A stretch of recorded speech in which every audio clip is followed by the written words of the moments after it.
And so one of the reasons that I was very inspired to create this e-course is, speaking of boundaries and taking time out, I know that as a teacher and as a student myself, there have been many workshops that I've really wanted to attend, yet it's just been my regenerating time. It was in my higher alignment to not go and to stay at home and to really rest.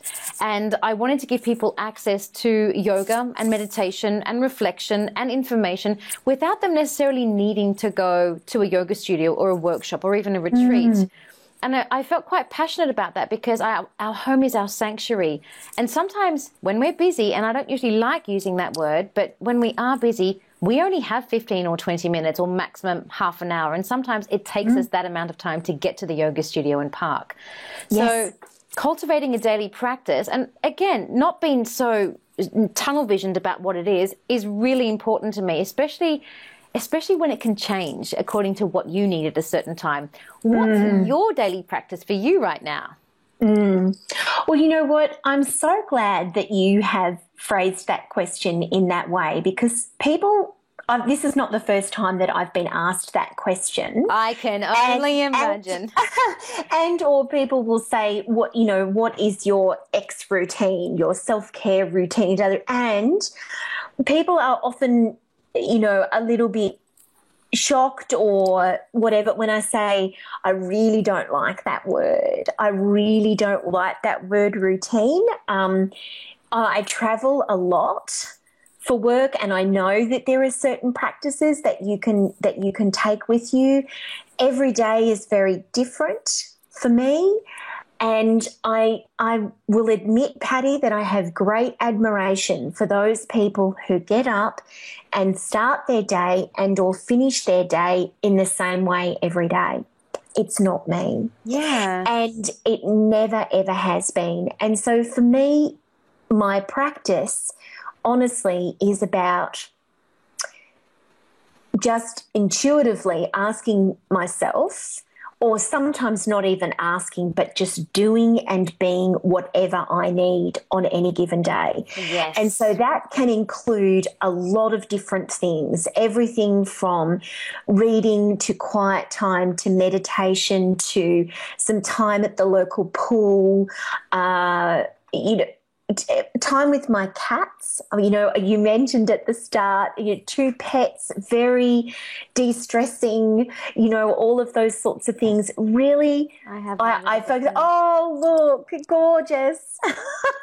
Yep, I understand. So, I just don't have one. I don't have a routine. I really don't. And you know what?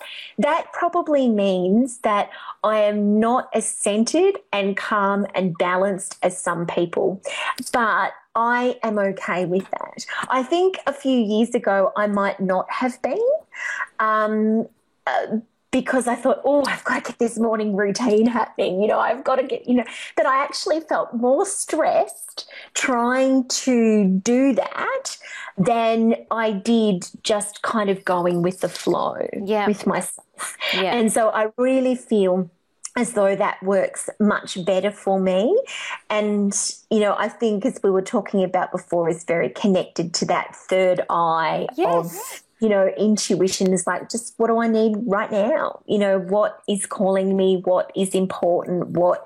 And looking at that rather than being stuck in some kind of routine. And I think that this is one of the reasons why I love being my own boss as well, is that no day is the same. Yep. And if there was one thing that sometimes I didn't like about when I was working for somebody else, it was really that there was a lot of structure around that. And now I get to have as much or as little structure and routine as I want. And I get to do different things every day, like talking to you today. And then later this afternoon, we're having a meeting with our accountant, and that's very different. And, different things every day. And then I've got 2 days of teaching this week, which I love. And so there's a real variety, and I really like that. I think it works well for me. I think it's amazing. You've just affirmed why I listened to my intuition and asked you to talk about your intuition, because a daily practice isn't right for everyone, especially if you're going to do it because you're going to be perceived as being more spiritual or more balanced, when really your daily practice is to simply check in with yourself. Instead of doing something to simply go through the motions, it won't get you to enlightenment any faster, will it? No, it won't. And all it will do is make you feel like you've created a jail for yourself. Or that you've somehow failed. Yep. Yeah, that's right. And it will be supposedly a pretty jail or a pretty fence. It's like, oh, this is my yoga and my meditation and this is, all of these things. But if it's not actually something that is enjoyable for you in that same routine every day, then it's not right for you. Yep. And I think we need to give ourselves permission that that's okay. Absolutely. And also, of course, for those people who it is right for and it does become that spiritual daily practice, then, absolutely. Yep. To go for that for sure. But I think you're so right to mention that someone that does have that routine and it is the same every day is no better than somebody who doesn't. It's not a competition. No, it's not. It's not a competition, and we're not meant to compare ourselves to each other. No. We're meant to just do what feels right for us. I agree. Oh, you're fabulous. So tell me, where do we find you and what is your favourite way to connect with new people in your work? How do you love connecting to new people? Well, you can find us at beautifulyoucoachingacademy.com. That's where we are. And oh gosh, I do love the name, by the way. I do love the name. Thank you. And I'm going to give you another non-routine answer, Patty, and that is that I really don't have a favourite way. I love to meet people in person.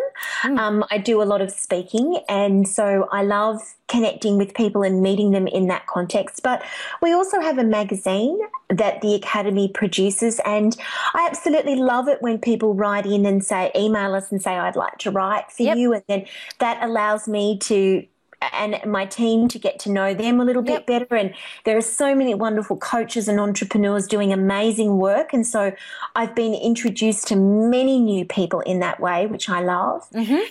And as much as I know that it can be a bane of our life sometimes, social media is wonderful, for connecting with people, and sometimes those relationships go deeper and sometimes they just remain in that online world. And really, there's no particular favourite way. Just all of the above works for me on any given day, I think. Excellent. And is there anything exciting happening with Beautiful You Coaching Academy that you'd like to share? Oh, look, I think that just upcoming courses we have 3 courses a year, and so our February course is sold out, and our May course and October course, that's probably enough to be truthful at this point in time. I'm just thinking about those things for 2016 and just really trying to make the course as amazing as we can and just attract the most beautiful and brilliant people, because as I was saying before, the more that those people come to me, the more that I feel as though I'm able to hold an even greater frequency of space for them, which is exactly what I want to do. Amazing. You are wonderful. Oh, thank you, Patty. Thank you so much for joining us today. I really, really appreciate your time. It's a pleasure. Thank you.